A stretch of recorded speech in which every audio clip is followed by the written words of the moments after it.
सुरति का अर्थ आत्म प्रकाशित है।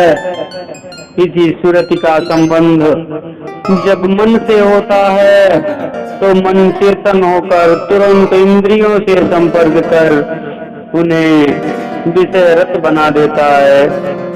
इस प्रकार यह सुरति मन और इंद्रियों के साथ बाह्य संसार में बिखर जाती हैं। यही सुरति जब गुरु विधान से अंतर्मुख से ऊर्ध्वमुख होती है तो क्रमशः सूक्ष्मतर होने लगती है और अंत में अति सूक्ष्म निरति बनकर शब्द में प्रवेश करती हैं। सुरत के बारे में कबीर साहब ने लिखा है, सुरति फंसी संसार में कहले उसमें स्थिर बांधो लक्ष्य में त्याग सकल जगे। रत में सुरति जमावे तिल पर मूल मंत्र गैलावे। निस दिन सुरति घड़ा पर राखो पिया मिलन की युगति यही है। सुरतिया नाम से अटकी। ऐसे ही शब्द 10 दरवाजे त्रिपुटी ब्रह्मरंध्र आदि हैं जो इन विद्वान लेखकों को नीरस और अस्पष्ट लगते हैं। कबीर साहब तो सदगुरु हैं, भाषा तो सदगुरु की दासी होती है। इस भाव को एक साहित्यकार की दृष्टि से डॉक्टर हजारी प्रसाद द्विवेदी जी ने लिखा है। कबीर साहब भाषा के डिक्टेटर थे। शब्द इनके सामने हाथ जोड़े खड़े रहते हैं।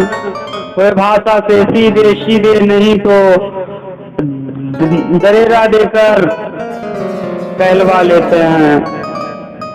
कबीर साहब को भाषा में दरेरा देने की क्या आवश्यकता। शब्द तो उनसे स्वतः प्रस्फुटित होते हैं। वास्तव में सदगुरु की वाणी में मृदुलता और लालित्य का रहना सहज स्वाभाविक है। इसी तरह से सरलता और बोधगम्यता तो सदगुरु की वाणी के सहज रूप हैं। उदाहरण कबीर साहब की एक वाणी को धृत किया जाता है। फुलवा भर न ले सके कहे सखिन से सोरो। ज्यों ज्यों बीज कामरी त्यों त्यों भारी हो। भाया है कि जीव संत जनों से रो रो कर कह रहा है कि मैं मुक्ति की अवस्था में भक्ति एवं प्रभु का भार अपने ऊपर नहीं ले सका।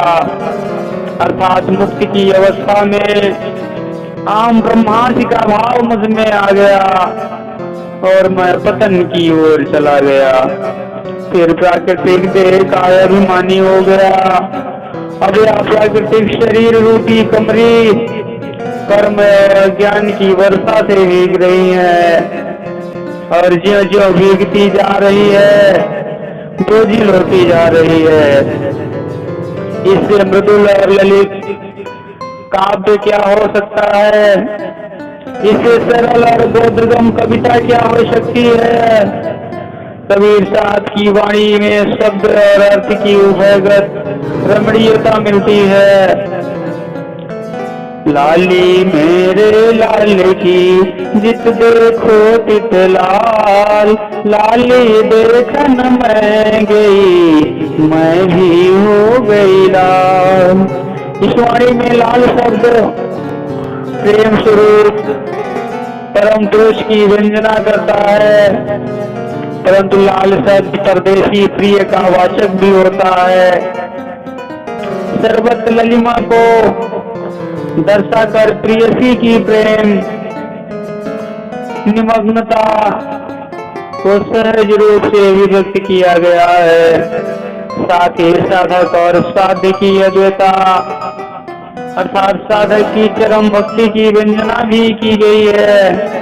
रूपक तो कबीर साहब की वाणी में प्रमुखता से पाए जाते हैं। नैनों की करी कोठरी, पुतरी पलंग बिछार, पलकों की चिकडार के दिए को लिया रिझार। या संसार कागज की पुड़िया, बंद पड़े गली जाना है। ये से रूपकों के अलावे कबीर साहब की वाणी में उपमाएं भी बहुत सुंदर हैं। विशेषता यह है कि कबीर साहब की उपमाएं परंपरागत नहीं है, वे सामान्य जीवन की वस्तुओं से संबंधित हैं। पानी केरा बुद बुदा इसी हमारी जात, एक दिन छिप जाएंगे तारे ज्यों परिभाव। कबीर साहब सद्गुरु हैं, वे तो स्वयं ज्ञान के साक्षात रूप हैं। साहित्यिक विद्याओं से संबंधित कौन सा ज्ञान है जो उनमें प्रस्फुटित नहीं हुआ है। कबीर साहब की वाणियों में अध्यात्म से संबंधित अनेक शब्द हिंदी साहित्य को मिले हैं। यथा सत्यनाम, चार शब्द, सुषुप्ना, सहज शून्य, पिंड ब्रह्मांड, अधर, मकरताल, गगन, मन, पवन, अक्षर, नाद, शब्द, अनाद, बिंदु ज्योति, शून्य महाशून्य, विज्ञान और हंसा, उन्मुनि, पंच शब्द, भंवर गुफा, दसम द्वार, वंकनाल, नामनी अक्षर, सृजनहार, अभिगति आदि। तात्पर्य है कि अध्यात्म के क्षेत्र में कबीर साहब ने भी सर्वप्रथम इन शब्दों को व्यवहार में लाया। अध्यात्म को साहित्य से अलग नहीं किया जा सकता, परंतु आध्यात्मिक साहित्य को अध्यात्म की दृष्टि देखना उचित होगा। कबीर साहब ने लिखा, शरीर नहीं, शरीर ही अमर है। शरीर एक किला के समान है, इसका निर्माण प्राकृतिक उपादानों से हुआ है। सामान्यता परा पंचभौतिक तत्वों, क्षितिजल पावक, गगन समीरा, पंच रहित आयधम शरीरा से यह शरीर का निर्माण हुआ माना जाता है और यह सत्य है। लेकिन इसमें और साधन समान भी लगे हुए हैं। मन, बुद्धि, चित्त, अहंकार, सत, रज, तम, अन्मय, प्राणमय, मनोमय, विज्ञानमय, आनंदमय, कोष तथा इंगला, पिंगला, सुषमना नाड़ियों के अतिरिक्त इनमें 72 कोटि और सूक्ष्म नाड़ियां भी हैं। इसके मार्ग, अच्छी, कर, नासिका, गुदा तथा कष्ट हैं। मणिपूरक, स्वाधिष्ठान, मूलाधार, अनाथ, विशुद्ध, आज्ञावक तथा सहस्रार चक्रों का निर्माण भी प्राकृतिक उपादानों से ही हुआ है। यह सृष्टि का सबसे विशाल किला है। इसमें सब कुछ है और जो इसमें नहीं है वह कहीं नहीं है। लेकिन यह आयधम है, मतलब कि यह अति निकृष्ट कोटि का है। क्यों और कैसे? ऐसे कि इनकी सुरक्षा के लिए प्राणी लाखों यत्न करता है, लेकिन यह पल प्रतिपल क्षय को प्राप्त होता जाता है। यह शरीर प्रकृति या प्रवृत्ति है। कोटि उपाय करने पर भी यह ना तो सदैव निरोग रहता है ना स्थिर। तभी तो कहा जाता है शरीरम व्याधि मंदिरम, यानी शरीर रोग का मंदिर है। तो पेट और वायु से उत्पन्न विकारों का यह गड़बड़ है। लेकिन विडम्बना यह है कि इस नाशवान और अधम शरीर को शाश्वत तथा सत्य मानकर अपने सर्वस्व का सत्यानाश करते रहते हैं। जब ज्ञानियों तथा मनीषियों ने अन्वेषण तथा अनुसंधान के आधार पर इसे अधम प्रमाणित कर दिया, तब इसके मोह में भटकते रहना कहाँ की बुद्धिमानी है। अंततः या भस्मसात अथवा धराशायी हो गई। अतः इस माया महल के चक्कर से जितनी जल्दी मुक्त हुआ जाए यही बुद्धिमानी या विवेक सम्मत है। प्रश्न यह है कि शरीर के इस नश्वरता की व्याख्या का नितार्थ क्या है।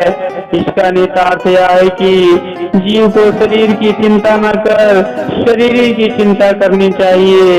इस मायावी किला में आत्मा रूपी सामग्री कैद है। या मुक्ति कामी है या मोक्ष या मुक्ति चाहती है, लेकिन शरीर रूपी महल का नायक मन विविध मनोरंजन में मस्त रहकर आत्मा को मुक्ति नहीं होने देना चाहता।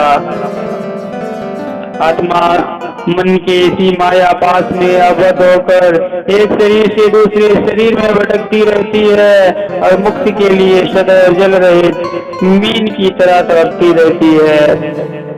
मन और आत्मा को कल मुक्त कर देने का प्रलोभन देकर मदारी का बंदर बनाए रखता है, लेकिन मुक्ति का कल से आत्मा का कभी मिलन नहीं होने देता। सो मन सूती सूरज नहीं सूरजे सूरज सूरज रह जाई रे। बोल श्री सुखदेव भगवान।